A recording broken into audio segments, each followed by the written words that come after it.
Your Cabinet, this meeting is being streamed. Apologies, I forgot to put the mic on, but it's been magically done for me. So we are, this meeting's being live streamed onto our YouTube channel, recorded for training purposes. So I'd welcome any members of the public, which we don't have, and to any of those that might be watching on YouTube. Just so that you know, by participating in this meeting, that means anything you say, you have acquiesced to being challenged or asked questions of at a later date, should that happen on YouTube. I haven't received any apologies because we're all here. Do I have any, if I could see anybody's hand for declarations of interest? I see no hands. The minutes of the last meeting, for which I will abstain from that because I was not present, but do any members have any comments on that meeting that was held on the 7th of March? If I could see a show of hands to approve those minutes. Councillor Clucas, were you absent as well? The 7th of March? So all those that were present have agreed those notes, those minutes. Thank you very much. We've got no public or member questions or petitions for this meeting. We do have this time, under Section 2, a referral from Council, and that was the motion that was put before Council on the 20th of March, which was to establish a Cheltenham Youth Council. And the amendment read, to refer the issue of mechanisms by which we can further involve young people in Cheltenham Borough Council life to Cabinet and the relevant Cabinet members, safety and communities to explore feasible additional outreach and inclusion options with a youth council or youth forum as options to be costed and considered. So on that basis, could I ask Councillor Clucas, as the Cabinet member for safety and communities, to bring this back to the next Cabinet meeting with an outline of the process and the mechanisms to include a timeline by which we can further involve young people in Cheltenham Borough Council life, including any feasible additional outreach and inclusion options. I think if you could agree to that. I'm not sure I take comments at this point on anything. It's Councillor Clucas, you wanted to make a comment? Yes, I just want to ask a point of clarification, please. I'm very happy indeed to do what you have suggested. We were, in discussing and working towards this, we were looking at the July Council meeting as our point of reporting back to Council, and the meeting before then of this committee to finalise that. And I just wonder if that would be acceptable, because of course we've got everything from Eurovision to coronation between, and it may well be a little difficult to compress all that into the time available, particularly as we're working with organisations such as the Co-op and Large Enterprise Action Group, and with our own No Child Left Behind organisation. So it might be useful, I think, not to specify the 23rd, but to know that we are aiming to have it at the Cabinet meeting that is immediately before the Council meeting on the 11th of July. I think, Councillor Clucas, if I might, I think what this is specifically asking is not to bring back the report, but to bring back the mechanism by which, so the mechanism it's the mechanism along with a timeline, with an outline of the process that you're going to look to follow at the next Cabinet meeting in May. But if that's not, so it's not looking for a decision, it is just looking for the mechanism to follow. And then obviously, you know, you've moved some way towards going towards Council as well.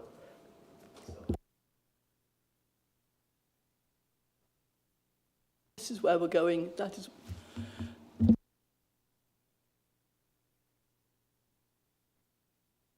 It's that sort of report for which you're looking.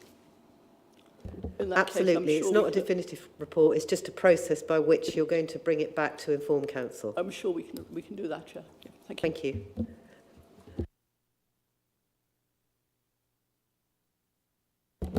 I have nothing come forward from Overview and Scrutiny today or any other committee, which now neatly moves us on to reports from Cabinet members. We don't have any reports from officers today, so I look to Councillor Hallwood for the CCTV on licensed vehicles.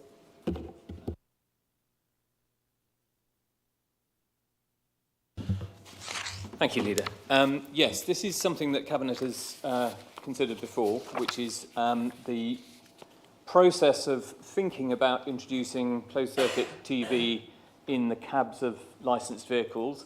This is both a health and safety measure for passengers, most obviously women and girls who might feel vulnerable in a cab situation, but also it's actually a protection for the licensed drivers as well, because actually it provides concrete evidence of whether or not anything improper may have taken place, and that could be a defence for them in various situations.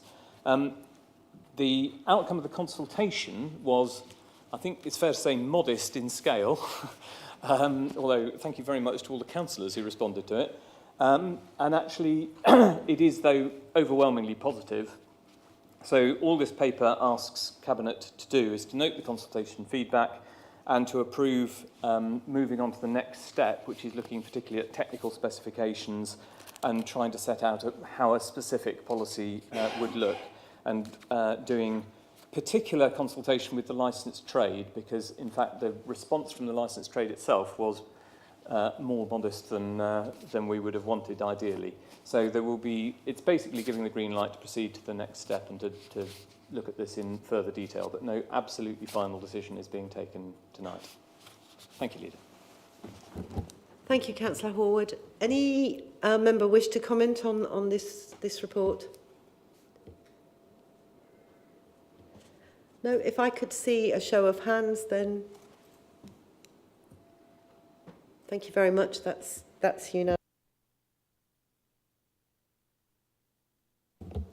The next policy is actually the graffiti policy, which again is Councillor Hallwood. Thank you, Leader. Again, this is one that has already been before Cabinet when we started the consultation process, so I won't take a great deal of time detailing it, but as ever we want to strike a balance between a robust approach to the kind of unwelcome and unauthorised graffiti that can blight areas and upset people and cause real offence and hurt, and the kind of street art and things like this that we actually value in the town.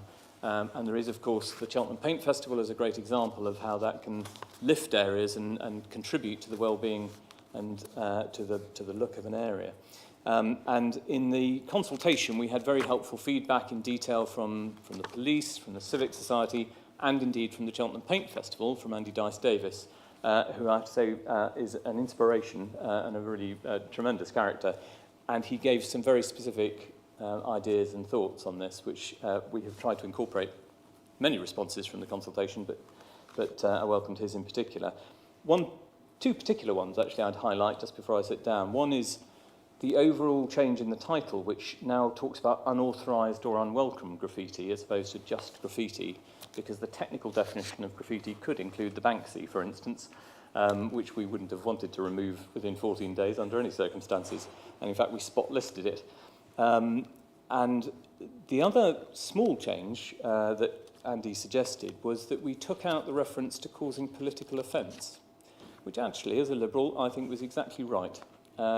Religious offence, homophobia, hate crime, and things like that, absolutely right that we should take swift action and remove offensive graffiti. But actually, politicians should be able to take a bit of offence. And bringing those two together, actually, as I came to this meeting, I went past the corner of Suffolk Square, just on the Montpellier corner, where there is now a piece of artwork which has emerged, I think, unauthorised, but obviously not unwelcome because it's been put under protective shielding, of Ms. Suella Braverman, the current Home Secretary, and the indication of the little cartoon around the corner of Ms. Braverman's image is that whoever did the art clearly disagrees with this government's inhumane and cruel immigration policy. So I will certainly take that as a good example of something that was unauthorised, but wasn't unwelcome, might cause political offence to the Home Secretary should she visit Cheltenham, but I'm quite comfortable with that and a political environment which we as politicians can take a bit of stick. So on that basis, I'm going to recommend the revised graffiti policy to this Cabinet, and if we adopt it tonight, then it will take immediate effect. Thank you, Leader. Thank you, Councillor Hallwood. Is any member wish to comment on this? Councillor Atherstone. Thank you, Leader, and thank you, Councillor Hall, for bringing this updated report to us tonight. I think it's really important that we keep on top of a policy around graffiti and how we sort of look to get rid of it as quickly as possible, but also to protect some really great street art pieces, and that there shouldn't be a confusion between the two. And so thank you very much for just being on top of it, and for welcoming the addition to the two words unauthorised and unwelcome graffiti. Thank you. Any other member? If I could see a show of hands in support of the recommendations, please. That's unanimous. Thank you very much. That moves us on to agenda item 7, which is the cultural strategy, and I'll hand over to Councillor Wilkinson. Thank you, Leader. Well, this is an extremely positive report. This report shows that we've got to the stage of publishing a cultural strategy, and we should note that this is not Cheltenham Borough Council's cultural strategy, and it will be all the stronger for it, because this report shows that we've brought together, and we've helped to bring together, a number of different organisations across our town that contribute hugely to the richness of our cultural life, who, while working broadly for the same goals, often in the past were not involved in the same discussions when they ought to have been, which possibly has led to the missing of opportunities, which in future we hope will be taken. This is organisations like Cheltenham Festivals, the Cheltenham Trust, Cheltenham Poetry Festival, Lives of Colour, and Cheltenham Open Studios, to name just a few of the many involved. And it also involves, crucially, young people via the University of Gloucestershire and the Cheltenham Education Partnership. It involves the business community via the BID. The aims of the strategy are to forge partnerships and collaboration, including, crucially, with the growing digital sector in our town, to promote equity of opportunity, to celebrate and nurture our community, to drive our visitor economy, and to contribute to our Cheltenham Zero efforts. So in endorsing this report tonight, I'd ask members to note that this council is a partner. We're not the body responsible for delivering it. That doesn't mean that we won't be supportive and that we won't be at the centre of many of the things that are happening as a result of the Culture Board. We've given support to the development of this strategy, and I'd like to thank officers including Richard Gibson for their work on this. And we will give ongoing support, and a coordinator is being appointed to oversee some of this work. We expect there will soon be an action plan, which will be produced by the Culture Board, and this will be monitored on an annual basis, and I expect it to come to this council via the overview and scrutiny, perhaps, so members can be involved in the discussion. Finally, I'd like to thank Cheltenham Festival's co-chief exec, Ali Moule, for being the inaugural chair of this organisation and helping to bring everything together. And I would like to thank my colleague, Councillor Atherstone, who started the process representing this authority. So thank you very much to everyone who's been involved with the Culture Board so far. I'm sure we will continue to produce an awful lot of really positive stuff for this town in a way that is in future more coordinated and more joined up as a result of the work of the very many groups that are involved in the Culture Board. Thank you. Thank you, Councillor Wilkinson. Any member wish to comment? Councillor Atherstone. Thank you, Leader, and thank you, Councillor Wilkinson, for bringing this report to us today. Just like to say that it was a joy working with the Culture Board in my previous cabinet role, and I know how hard they worked and collectively bringing all of their expertise and knowledge from across the town. each of the board members really does represent quite a broad range of all the different types of cultural activities that take part in Cheltenham. And it was really pleasing to see from the consultation that there were 950 responses, which is a really decent sample size. And it did, even though we can celebrate Cheltenham for, for its festivals, etc. already, and it's known as a festival town, we do have some gaps where we need to make some improvements. So it's great that the town has helped to guide us towards where we can do better collectively. And I'm absolutely confident that the Culture Board, with its new action plan being developed in the coming months, will certainly achieve that. So thank you. Any other member?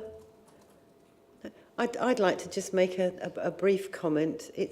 I mean, we all know how important culture is in Cheltenham, and it's fantastic to see so many different organisations come together, as Councillor Wilkinson said, who you can streamline and lead, and they're absolutely the right people to do it, and not the council. But it's important that the council supports the ambitions of them. So we become a facilitator rather than the deliverer. And that's really important, because that's much more powerful, because it's absolutely where it should be. It's from the grassroots up of what people of this town who are involved in that cultural life actually want to see. And I think what's important as well is that whilst we talk about a cultural strategy, is to remember that a cultural strategy is not just about arts and painting and theatre, it's also about leisure time and sport and recreation time. It's what you do as a cultural thing for yourself. So it's really important that those group of people that are involved in that are also diverse. Could I see a show of hands? If nobody else wants to say anything, show of hands to approve it? I think that's unanimous. Thank you very much. The next agenda item is the Ubico business plan, and that's a report that I'm bringing back to this cabinet for approval of the plan. I don't really propose to say an awful lot about it. We've all had the presentation from Ubico, our partner company. We've also had. It's also been to overview and scrutiny. It's also been to the members' briefing. So every single member of this council, this authority, has had the opportunity to comment on this business plan. The one thing before I ask for any other comments I would like to say is that the level of consultation that Ubico do and the effort that they put into that is to me to be absolutely applauded, and I wish all of our partners could do it in the same light as Ubico do it, because I feel very informed and they're always able to answer the questions. They always come back to us with answers to those questions. That's not to say that our other partners aren't amazing as well. I just think that Ubico do it particularly well in terms of consultation on their business plan. So is there any member who'd like to make any comment on this before I've got Councillor Jeffries. Thank you, Leader. Yeah, it's amazing the amount of work sat behind the phrase Ubico. When you think about it, and you look at the business plan, and you actually think, wow. And what I'm particularly pleased about is how they align with some of our values. I just wanted to just comment on that. And you look at they value their people, which I know we do, but equally they value our climate. So I'm really pleased with some of the golden threads going through this business plan. And what I find really sort of satisfying is when you look back at when the Ubico creation happened back in the day, and I'm getting old and grey now, so I can remember back in the day, Cheltenham were at the forefront of that. Now Ubico, as we know, runs around the whole of the county. So these values are going across this through this organisation, are going across the whole of the county, and that's something that makes me proud to be Cheltenham. Thank you, Leader. Thank you, Councillor Jeffries. Councillor Wilkinson, did I see your hand? Yeah, thank you, Leader. I was just going to say it's worth noting the contribution that Ubico is making to our climate change goals in Cheltenham Zero, and some of the innovations that they're making in some of these types of technology that I don't fully understand, but when I'm briefed on them, I'm seriously impressed and the move away from traditional diesel fuels towards types of fuels that in the short term make big cuts to our emissions, and in the longer term, something more exciting to other technologies. I think that Ubico are taking is really inspiring. So we're doing good stuff, and obviously our recycling rate remains competitive too. Any other member? Could I see a show of hands then, please? Thank you very much. That leads us on to our final item of the evening, which is refurbishment of the Montpellier garden toilets, and that's the report of Councillor Doby. I recommend this report, and I'd like to also thank the officers who've worked on it. Indeed, I'm proud to have played a part in moving this important project forward and in obtaining funding to do so from GCC. So in summary, this final design promotes fairness because it increases the provision of changing places toilets for those with severe disabilities by providing a facility in Montpellier Gardens. And as many will know, that is the area where many of our festival, indeed cultural events in general, take place. And that's in the south of the town centre, and it complements, therefore, existing changing places toilets in the north of the town centre in John Lewis, and beyond that, further north in Pittville.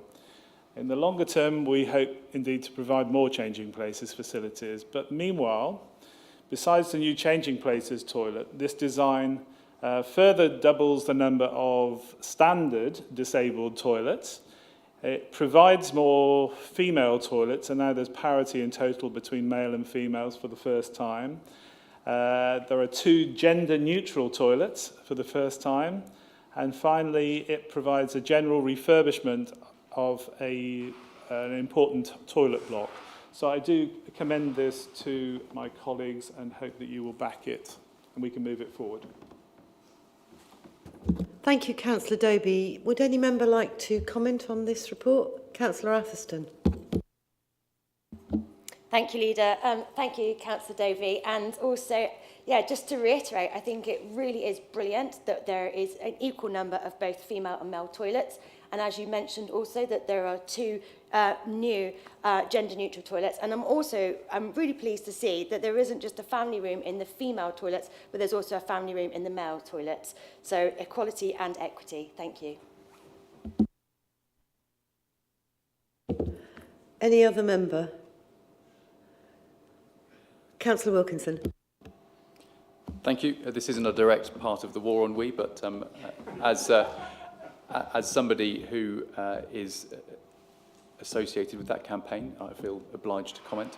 I think this is really important, and the fact that quite a lot of airports, when they're seeking expansion, or places when they're trying to welcome new visitors, decide to upgrade their loos to welcome new people to their business or their area or whatever, tells us how much people value good public toilets. And actually, when we're talking about accessibility, and those of us who have additional needs, they really do value good public loos, and the lack of good public loo provision is a serious disincentive for quite a lot of people in our town and a lot of people who might visit our town to actually get out and about. So I think that it's really important that we are investing in public loos, and that this might not necessarily be the last, and that we can expand the quality and provision of public toilets in Cheltenham as we go forward.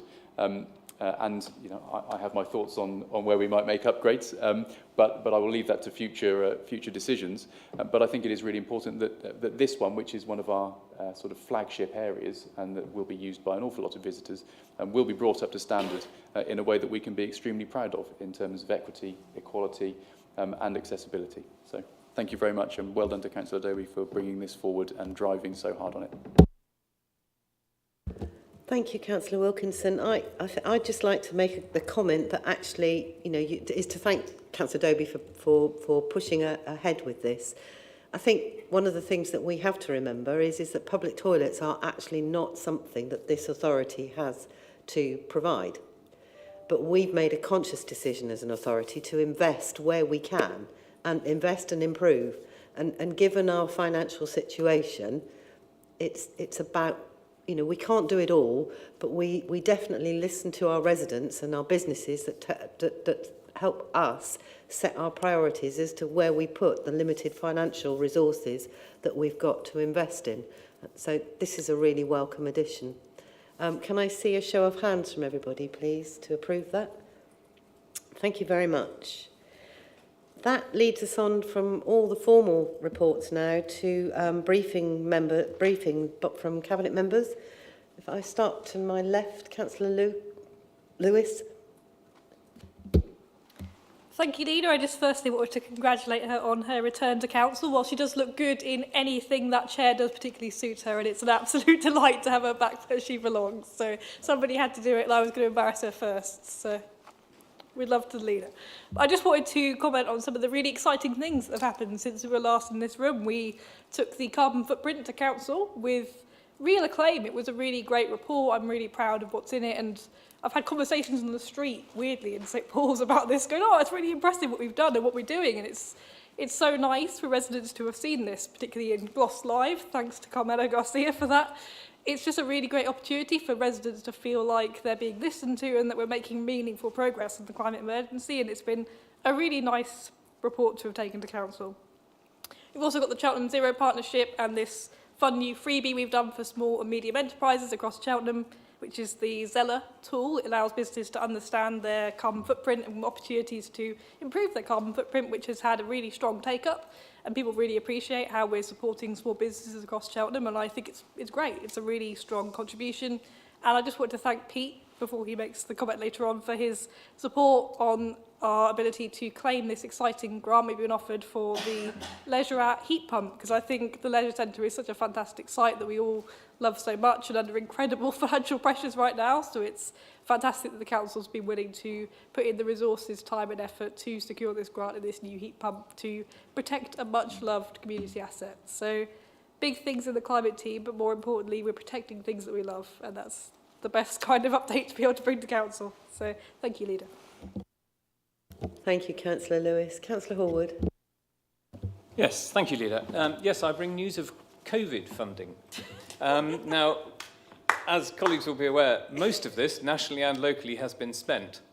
But there are small pots of money which are unspent and which are locally under the control of the Director of Public Health for Gloucestershire, Siobhan Farmer.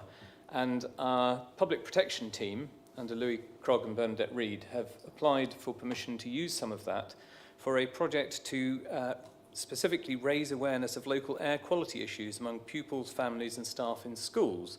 This dovetails with the Air Quality Action Plan that colleagues will have already seen a draft of, but which is due to come back for final approval later in this year. But it's a really neat use of this money. COVID is, of course, a respiratory disease, and there is clear evidence that poor air quality contributes to greater hospitalisation due to COVID, but also due to other illnesses. And the Director of Public Health thought this was a perfectly appropriate use of these funds. And I would just like to congratulate Louis and Bernadette in particular for securing that funding. And in passing, actually also mentioned that Louis was also responsible for bringing us the earlier reports on graffiti policy and culture strategy, so he's had a busy time. And I just think I would like to pay particular tribute to Louis Krogh as the new head of public protection. He hasn't been in the role an enormous length of time, but he's absolutely performing brilliantly. And I'd just like to pay tribute to him publicly as well. Thank you. Thank you, Councillor Horwood. Councillor Clucas. Thank you, Leader. Yes, I'd just like to join you in thanking some of our officers, because yesterday at Pittville Park, we had 560 children enjoying the day, having fun, passing time in a lovely setting.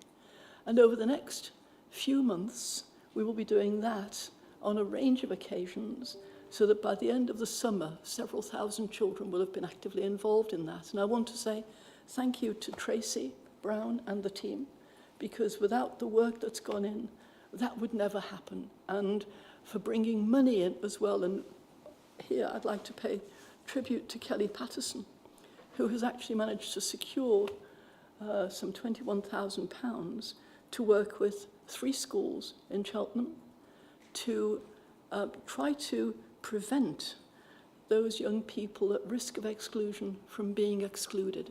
So what we're seeking to do is not only to give children a better view of themselves, of our town, of their future, but actually of ensuring that they have potential in education to fulfill their dreams.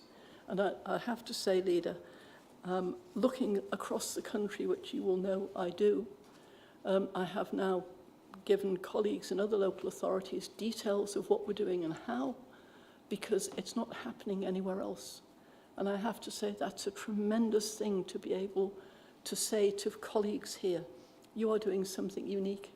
And I just want to say thank you for the work that's being done, the help that's being given to our children, and to the difference that that is going to make. So thank you, Gareth. Please thank staff for me. I think it is essential that we carry on doing this work and that we actually, at the end of this year, look to evaluate the success of what we've done and how we build on that for the future. Thank you, Councillor Clucas. Can I just, it's not usual for me to do this, but do you know one of the things that at Pittville Park that impressed me most when I saw it online was the ability for those children, albeit a limited number, but for those children who were on free school lunches, that there was the ability for them to apply in advance to have lunch there as well, which I thought was amazing. Sorry, I just thought I wanted to mention that. Indeed, thank you for that. And actually that is being built into all of the events that we're planning over the next 6 months, so that those children will actually be able to enjoy the day and not worry about whether they've got enough in their tummies to give them that enjoyment. Councillor Doby. Not at this time, Leader. Councillor Wilkinson. Thank you, Leader. Just a few things. Firstly, I want to say congratulations to the SINAM team for running an absolutely incredible event, SINAM 23-1, at Pittville Pump Room. I think it was last week or perhaps the week before. I can't say I understood everything that was being said about quantum computing and AI, but it was absolutely fascinating. I can see Councillor Lewis over the other side of the room, who probably knows an awful lot more than I do about that. But what I would say to all members of this council and the cabinet is I learned a huge amount about the cyber ecosystem, and I would highly recommend any member of the cabinet and any member of the council going to the next SINAM event. It was a really fascinating evening out. On a related note, I want to say well done to everyone involved from the local cyber ecosystem, the LEP, the County Council and this authority who were involved in the recent Canadian cyber delegation. Which again was a really uplifting event, and just goes to show that putting ourselves at the centre of the UK cyber industry is an important thing. I'm sure Councillor Collins will talk more about that because he and I were both there. On last Friday afternoon, or was it last Thursday, I visited the Cleveley EV Open Day. And it's a really impressive setup down there at the Lansdowne Industrial Estate. And on our doorstep, we have a national expert in EV technology in Matt Cleveley, and we can be very proud of that as a town. And finally, thank you to Richard Johnson, the Gloucestershire-Warwickshire Steam Railway team, and everyone else there for a brilliant open day today. We travelled from Cheltenham Racecourse up to Winchcombe and back. This is a tourist attraction that touches right on the edge of our borough, but I think does a huge amount for our tourism offer. And I even got to buy a new book up at Winchcombe Station called That's Not My Train, and I look forward to reading it before bedtime this evening. Councillor Jeffries. Nothing at this time, Leader. Thank you. Councillor Atherstone. Just like to say that as a Cabinet Member for Housing, it was really, really pleasing to actually walk onto a housing development site. So last week, I met up with housing developer Kendrick Homes just off the Sheddington Road. It's a development of 12 new homes, and 5 of those through Section 106 agreement will be managed by Cheltenham Borough Homes, and they will be affordable homes. So a mixture of both shared ownership and affordable rent. So I believe those new homes are going to be ready in September this year. So very exciting. Thank you, Councillor Atherstone. Councillor Collins. Yeah, thank you, Leader, and thank you to Councillor Wilkinson for the sort of the in there with the Golden Valley development. I mean, you'll all be aware that there's not a month that goes by when there's not something happening with the Golden Valley development and our cyber, well, ambitions for the future. And as Councillor Wilkinson said, we were lucky enough to be invited by the Department of Trade, who were hosting a meeting of the Canadian cyber community, who came to Cheltenham to listen to our plans and to have a look around our town. I think, although they were going to other places as well, I think they were very impressed with what we are proposing to do and what we've done so far. So I think we can't miss an opportunity to promote Cheltenham, what a wonderful place it is, and what a wonderful place it will be in the future. So thank you.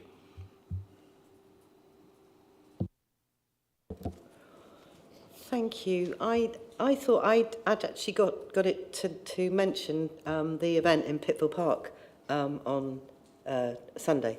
Yes, it was Sunday. Simply because I went with my 2 grandchildren. They were not very happy with me because I refused to join the queue that was 3/4 of the length of Pittville Park to go on the giant slide. But they did actually find it quite interesting. Is that what was also there was the land speed vehicle that was pretty spectacular looking. Great big Rolls Royce blazoned on the side of it, so which my grandson recognised because my son-in-law used to work for Rolls Royce, and he's quite engineering minded. But the education team of that organisation were there, and they were also running experiments for children and young people. And what I loved is that there were very young children up to teenagers as well. They're making things that you could use a pump to see how far this would travel. So it was about encouraging children into science and in particular into engineering, which of course we've got a national shortage of. And I would put a plug in particularly in young women going into engineering of any sort. But it was really well attended, if a little muddy. The only other thing I wanted to say is to say thank you, Councillor Lewis, for your kind words. But I would like to put on record publicly my thanks to each and every one of you for actually stepping up to cover me whilst I was recovering from my surgery. I am now back, like it or lump it, but so thank you, as a public thank you from me to you, and I'll see you all at my house next Tuesday at informal cabinet for dinner. We then move on to decisions of cabinet. I don't think, by the way, you would need to declare an interest or a gift of hospitality. I'll make sure it falls below the £25 mark, I promise. So I only say that because I went and put that in public, didn't I? That you're invited. So I thought I better had. So decisions of cabinet members. There were 4 decisions. The first one was made by Councillor Jeffries. Thank you, Leader. Yes, in my role as deputy whilst you weren't here, there were some appointments to outside bodies. This was after conversation with relevant group leaders. So this is to nominate Councillor Adrian Bamford to the Gloucestershire Airport, to nominate Councillor Stephen Fifield to Presbyterian United Charities, and to nominate myself as the relevant cabinet portfolio holder of our car parks to the Traffic Regulation Outside London Joint Committee. Leader, if I may, one you won't have on your schedule, but I'm going to announce it tonight, if okay, save me doing it next month or next cabinet meeting, is given that our colleague, Councillor Lewis, has stolen the thunder and mentioned at council and made all the relevant positive noises, I actually took the official decision to accept the £287,546 of funding from the Phase 3 Public Sector Decarbonisation Scheme to install the heat pump solution, EVO, to reduce the energy demands at our leisure centre. So this is the actual official decision, Leader, which I could do tonight or the following meeting, but I thought I'd do it tonight. But I just got to tip my hat to Councillor Lewis for driving that one forward, and what a good scheme that will be. Thank you, Leader. Thank you. There were 2 decisions made by Councillor Wilkinson, one on the 29th of March and, well, in fact, both of them on the 29th of March. Thank you, Leader. This is sort of reads like 2 ends of the same pen, really, or perhaps a full circle. One of the decisions I took was to accept some funding from the NHS, which we will then work with the NHS and various partners to grant to the community. And at the other end, it was paying some grants for some money that we've been given by the NHS to various communities, as already agreed by this authority in conjunction with the NHS. So both the decisions are listed there. Thank you. Thank you. And I made a decision on the 23rd of March to extend the term of the Gloucestershire Economic Growth Joint Committee for a term until the new organisation, whatever that might be to follow, has its governance in place. That's all of tonight's decisions. And there aren't any other items that I consider to be urgent or that require a decision. So at 7:45, 46, 44, can't see, 6:44, I beg your pardon, you haven't been here that long. I need my distance glasses. So I declare this meeting closed, and thank you all very much for coming. If you've stopped streaming, can I just say something? And because it's the